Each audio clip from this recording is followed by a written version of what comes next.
Hi, let us take a quick quiz. So, our first question is, how do you disable automatic error handling?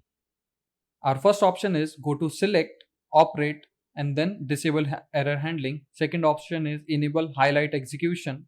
Third is wire the error out cluster of a sub VI to the error in cluster of another sub VI. Fourth is place a check mark in the show warnings checkbox of the error list dialog box. Let us pause our video for a minute and try to get the right answer.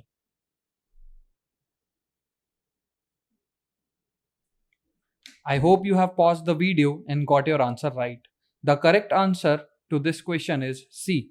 We can disable the automatic error handling by wiring the error out cluster of a sub VI to the error in cluster of another VI. Let us take another question.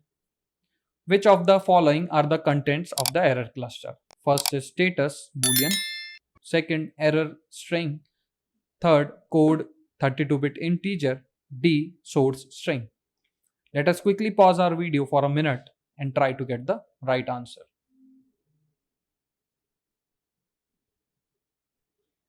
I hope you have paused your video and got your answer right. So the correct answer is A, we have the status, we have C code, and D source. So these three are the correct answer.